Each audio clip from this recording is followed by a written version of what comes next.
आज इस मूवी के बारे में एक्सप्लेन करूंगा जिसमें एक कपल दो बच्चों को अडॉप्ट करते हैं, लेकिन दोनों बच्चे बाकी बच्चों से काफी डिफरेंट दिखते हैं और अजीब हरकतें भी करते हैं। आगे उनके साथ क्या होता है यह जानने के लिए हमारे वीडियो में लास्ट तक बने रहिए। कहानी की शुरुआत में देखते हैं एक कपल शादी कर रहे होते हैं। दोनों के बाहर आते ही सभी लोग उनका स्वागत करते हैं, फिर वे हैरान हो जाते हैं। लोला के शरीर से खून निकल रहा होता है। लोला प्रेग्नेंट होती है, लेकिन हॉस्पिटल में उन्हें पता चलता है कि लोला की सीरियल इटर्नल डैमेज हो गई है, जिसके कारण वह कभी बच्चा को जन्म नहीं दे सकती। दोनों काफी रोने लगते हैं। इस बात को 6 महीने बीत जाते हैं। लोला उस दुख से अभी तक नहीं उभरी होती है। एडल्फो लोला से बहुत प्यार करता था। एडल्फो उसे समझाता है कि वे अब अनाथ बच्चों को अडॉप्ट करेंगे। उसे अनाथ आश्रम में ले जाता है। अनाथालय में लोला को 2 बच्चे काफी पसंद आ जाते हैं। वे बहुत ही अच्छा संगीत बजाते थे, लेकिन वे बच्चे काफी बड़े थे और अजीब भी दिखते थे। एडल्फो उन्हें मना कर देता है। लोला अपनी जिद में अड़ी होती है। एडल्फो को समझाती है कि उन्हें एक फैमिली चाहिए जिससे वे खुशी से रह सके। एडल्फो उसकी बात मान लेता है। उन्हें अपने साथ ले जाते हैं। उनका घर शहर से बहुत दूर होता है। उनका डॉग कुकी उन्हें देखकर काफी भौंकने लगता है। एडल्फो उन्हें अपने बारे में बताता है कि वह एक पायलट है, एरोप्लेन उड़ाता है। दोनों घर देखकर काफी खुश हो जाते हैं। टीन और टीना उन्हें गिफ्ट देते हैं क्योंकि वे उन्हें गोद लिए होते हैं। टीना लोला को एक माला देती है जिसको पहनने से ईश्वर उसकी मदद करेगी। लोला बच्चे जन्म न देने के कारण इस सब में विश्वास नहीं करती थी। चारों डिनर कर रहे होते हैं। टीन और टीना उदास बैठे होते हैं। एडल्फो उनसे पूछता है, जवाब देते हैं कि बिना प्रार्थना के वे खाना नहीं खाते। फिर सभी प्रार्थना करते हैं। उसके बाद सभी डिनर करते हैं। दोनों लोला से पूछते हैं कि उनका खुद का बच्चा क्यों नहीं है। लोला जवाब देती है, अब यह हो नहीं सकता। टीना बोलती है कि सब कुछ हो सकते हैं, चमत्कार भी होते हैं। दोनों अपने साथ बहुत सारे क्रॉस वाले सिंबल लाए होते हैं। अगले दिन देखते हैं तीनों ब्रेकफास्ट करने बैठे होते हैं। लोला प्रार्थना नहीं बोलती है। उसका ईश्वर पर से विश्वास उठ गया था। टीना बोलते हैं ईश्वर को देखने का एक तरीका है, उसे प्रॉमिस करने बोलते हैं कि वह अपनी कुर्सी पर ही बैठे रहे। लोला बोलती है ठीक है। टीन भी ईश्वर देखने के लिए एक्साइटेड हो जाता है। फिर देखते हैं टीना उसके मुंह को पॉलीथीन से दबाने लगता है। लोला घबरा जाती है। टीन सांस नहीं ले पा रहा होता है। खुलने पर बताता है कि टीन ने उसके लिए कुछ मांगा और वह उसे जल्द दे देगा, बस उसे विश्वास बनाए रखना है। फिर वे सोच के साथ खेलने लगते हैं। अगले दिन देखते हैं स्कूल में टीचर पढ़ा रहा होता है। वहीं एक पेट्रो नाम का बदमाश लड़का होता है जो हमेशा बदमाशी करता था। टीन और टीना नए एडमिशन हुए होते हैं। पेट्रो दोनों को चिढ़ाने लगता है। उन्हें ड्रैकुला बोलता है, जिस बात से टीन घर में उदास बैठा होता है। लोला से पूछते हैं कि उन्हें अजीब क्यों बनाए हैं। लोला फिर अपने पैर को दिखाती है जो नकली होता है। बचपन में उनका एक पैर कट गया था और बताती है कि वह भी अजीब दिखती है।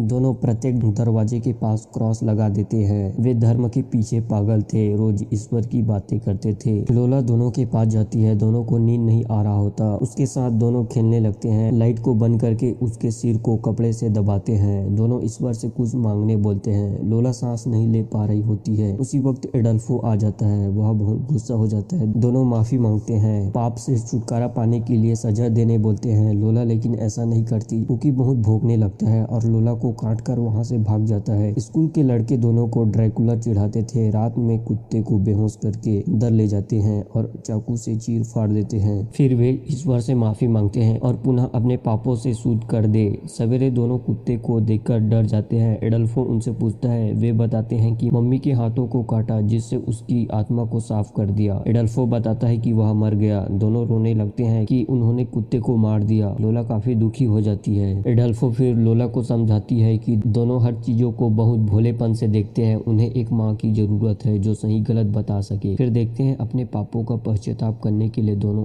घुटने के बल चलने लगते हैं। दोनों काफी घायल हो जाते हैं। लोला उनके घुटनों पर दवाई लगाती है और उन्हें समझाती है कि बाइबिल की हर बात सच नहीं है। मरा हुआ कुत्ता वापस जिंदा नहीं हो सकता। तीनों टीवी देख रहे होते हैं। अचानक लोला नीचे गिर जाती है। फिर उसे हॉस्पिटल में भर्ती करते हैं जहाँ डॉक्टर बताती है कि वह प्रेग्नेंट है। यह चमत्कार से कम नहीं था। लोला काफी खुश हो जाती है। फिर देखते हैं फादर स्कूली बच्चों के साथ चर्च जा रहे होते हैं। पेट्रो टीन और टीना को फिर से चिढ़ाने लगता है और ईश्वर की निंदा भी करता है। सभी के पेरेंट्स चर्च में होते हैं, लेकिन टीना नहीं दिख रहे होते हैं। लोला घबरा जाती है। फिर पता चलता है कि वे आर्गन बजा रहे होते हैं। तभी पेट्रो घायल अवस्था में अंदर आता है। उसको तुरंत हॉस्पिटल में भर्ती करते हैं। पेट्रो की माँ लोला के पास फोन करती है। बताती है कि उनका बेटा अक्सर उनके बच्चों को परेशान करते थे। थे। बच्चों ने उनके माँ को बताया कि उस दिन भी वे लास्ट में थे। पेट्रो की माँ को लगता है कि टिन और टीना ने उसके बेटे को मारा है। आगे बताता है कि उसका बेटा कोमा में चला गया है। अगले दिन लोला उस अनाथालय में टिन और टीना के बारे में पूछताछ करने जाती है, लेकिन वहाँ उसे कुछ नहीं मिलता। फिर वह उनके बुक और दरवाजे में लगे क्रॉस को निकालकर पेटी में बंद कर देती है और धर्म की बात करने से मना कर देती है। बात नहीं मानने पर वापस भेजने बोलती है। लोला पेट्रो के माँ के पास वापस कॉल करती है। उसकी माँ बताती है कि उसके बेटे को मरे हुए 3 दिन हो गए। लोला काफी डर जाती है। उस दिन एडल्फो को काम पर जाने से रोकती है। वह उनके साथ अकेली रहना नहीं चाहती थी। एडल्फो उसे आराम करने बोलता है और अपने काम पर चले जाता है। लोला सुबह उठकर देखती है उनके दोनों हाथ बंधे होते हैं। टीना दूध में कुछ मिलाकर पिलाने ले जाती है। टीन उसके पैरों को निकाल लेता है। टीना उसे पिलाने लगती है। लोला नहीं पीती। टीन बच्चे तक दूध पहुंचाने के लिए इंजेक्शन लेता है और उसमें दूध भरकर पेट में चुभाने लगता है। उसी वक्त लोला रस्सी खोल लेती है और वहां से भाग जाती है। वह किचन रूम में भाग जाती है और चाकू दिखाकर अपने पास आने से मना करती है। उसी वक्त एडल्फो वहां आ जाता है। एडल्फो उसे समझाता है कि बच्चे उसे नाश्ता करा रहे थे। लोला फिर बेहोश हो जाती है। उसे फिर हॉस्पिटल में भर्ती करते हैं। फिर देखते हैं उनका बच्चा पैदा हो जाता है। दोनों काफी खुश हो जाते हैं। अगले दिन एडल्फो टीवी सिग्नल बना रहा होता है। सिग्नल बन जाने के बाद फुटबॉल मैच का आनंद ले रहा होता है। एडल्फो उसे बियर मंगाता है। वह फ्रिज से निकाल कर ले जाती है और ऑमलेट बनाने को बोलता है। फिर देखते हैं फ्रिज में अंडे नहीं होता, कोई उसे चुरा लेते हैं। लोला अंडे लाने मुर्गी फार्म में चली जाती है। फिर दोनों बॉक्स को खोलकर अपनी बुक निकाल लेते हैं। टीना बच्चे को अपने साथ स्विमिंग पूल के पास ले जाती है। एडल्फो टीवी ही देख रहा होता है। टीन बच्चे को उल्टा पकड़ लेता है। टीना बुक पढ़ने लगती है। लोला अंडे को लेकर घर की ओर जाने लगती है। टीन बच्चे को पवित्र करने के लिए पानी में उसका सिर डुबाया होता है। तभी लोला उनको देख लेती है और अपने बच्चे को बचाती है। वह जिंदा होता है। लोला दोनों को थप्पड़ मारती है। एडल्फो काफी गुस्सा हो जाता है। उनके बुक को छीनकर पेट्रोल से आग लगा देता है। दोनों मना कर रहे होते हैं। दोनों को फिर अनाथालय में छोड़ देते हैं। फिर देखते हैं दोनों रेस्टोरेंट में डिनर कर रहे होते हैं। तभी बच्चा रोने लगता है। एडल्फो गुस्से से चुप करने के लिए कहता है। सभी उसकी तरफ घूर रहे होते हैं। फिर वे अपने घर चले जाते हैं। बाहर बहुत बारिश हो रही होती है। लोला बच्चे को सुलाकर नीचे जाती है। एडल्फो टीवी देख रहा होता है, साथ में ड्रिंक भी पी रहा होता है। लोला को अपने पास बुलाता है। फिर देखते हैं टीवी का सिग्नल चला जाता है। वह सिग्नल बनाने के लिए जाता है। तभी बच्चा रोने लगता है। लोला उसकी तरफ जा रही होती है। बच्चा फिर चुप हो जाता है। लोला वापस आ जाती है। लोला एडल्फो को आवाज देती है कि सिग्नल आ गया। फिर उसे कुछ आवाज सुनाई देती है। उसकी तरफ जाती है। अचानक लाइट चली जाती है। लोला लाइट चेक करने जाती है। तभी एडल्फो की आवाज आती है। लोला बाहर जाकर देखती है। एडल्फो एंटीना में लगी आग से जल रहा होता है। लोला उसकी तरफ जा ही रहा होता है कि एडल्फो नीचे गिर जाता है। लोला आग बुझाने के लिए कंबल खोज रही होती है। एडल्फो घर के अंदर आ जाता है। वह पूरी तरह जल जाता है। लोला बहुत रोने लगती है। आग पूरा रूम में फैल जाता है। तभी उसे याद आती है कि बच्चा ऊपर में है। वह जल्दी से उसके पास जाती है। बच्चा उस रूम में नहीं रहता। लोला उसे बहुत ढूंढने लगती है। ऊपर के कमरे में भी आग लगी होती है। लोला मदद करने के लिए चिल्लाती है। उसकी आवाज कोई सुन नहीं सकता था। लोला फिर रोने लगती है। फिर वह अपने सिर को कपड़े से दबाने लगती है ताकि ईश्वर उसकी मदद कर सके। ठीक से सांस भी नहीं ले पा रही होती है। फिर देखते हैं एक कमरे में बच्चा मिल जाता है। बच्चे को वहाँ एडल्फो ले गया होता है जब वह रो रहा था, एंटीना बना रहा होता है। लोला बच्चे को लेकर वहाँ से निकल जाती है। अगले दिन देखते हैं लोला हॉस्पिटल में भर्ती होती है। वह महिला उनसे मिलने आती है। लोला पूछती है कि क्या हुआ। वह बताती है पुलिस के मुताबिक उसकी मृत्यु बिजली गिरने से हुई है।